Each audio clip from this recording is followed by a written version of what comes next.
ওয়ালাকাদ কাররামনা বানি আদম, আমি আল্লাহ আদমকে সম্মান দিয়ে জমিনে প্রেরণ করেছি।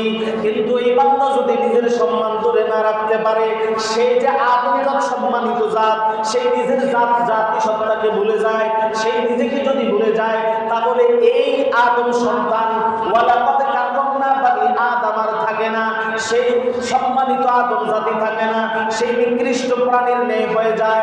চার পায়া জানোয়ার যেরকম বসবাস করে, একটা কুকুরের জিন্দেগি যেরকম, এই দুই পায়া মানুষরা যাকে আমি সবচাইতে দামি জাতি হিসাবে প্রেরণ করলাম, আশরাফুল মাখলুকাত হিসাবে আমি যাকে প্রেরণ করলাম জমিনে, যাকে আমি আল্লাহ অবয়ব আকৃতি দান করেছি, আমি আল্লাহ সবচাইতে বেশি দয়া করেছি, মহাব্বত করেছি, মায়া করেছি, এই বান্দা যদি আমি আল্লাহকেই চিনে না, তাহলে সে আর আদম দামি জাতি হিসাবে থাকে না, সে নিকৃষ্ট চারি পায়ের জানোয়ারের মতো হয়ে যায়, নিকৃষ্ট প্রাণীর মতো হয়ে যায়। আল্লাহ তাআলা বলেন, আমি তো তাকে সম্মান দিলাম, মান দিলাম, মর্যাদা দিলাম, বলার মতো শক্তি দিলাম, ক্ষমতা দিলাম, এরপরেও সে যদি আমি রবকে চিনে না, জানে না, বুঝে না, আমার আয়াত তার সামনে বর্ণনা করার পরেও সে বিমুখ হয়ে যায়, সে হচ্ছে কি ওয়াত্তাবা হাওয়াহু ফামাসালুহু কামাসালিল কালব।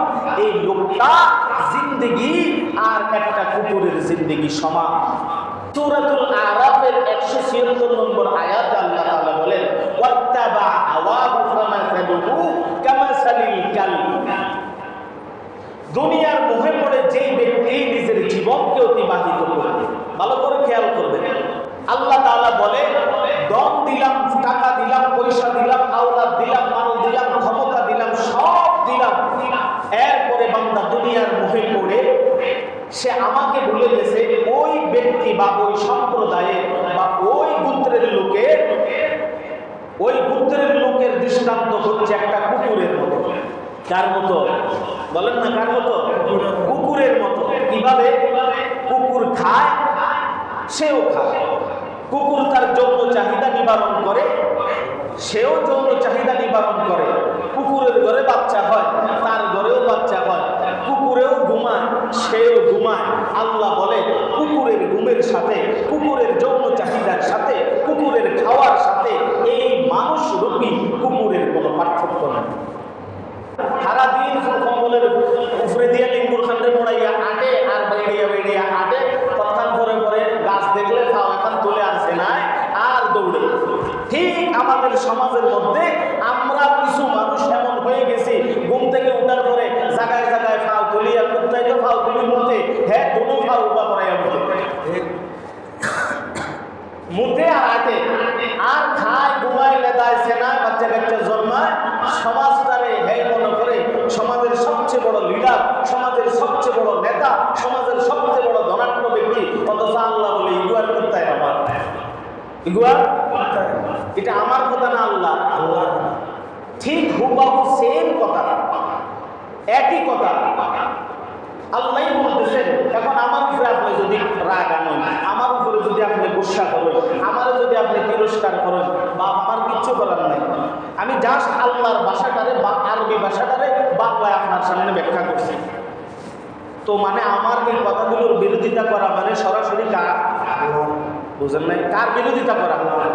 তাই তো ওই যে আবুল সরকার বাউল, যে এই গুরু যেরকম যারা জেনে বুঝে কোরআনের আয়াতের বিরোধিতা করবে, বাউল যে এই আবুল সরকারের মতো এও নিকৃষ্ট হবে। এত সহজলভ্য ভাষায় কথা বলার পরেও যারা বুঝতে চায় না আল্লাহ যে আমাদেরকে কি করার জন্য পাঠাইছে।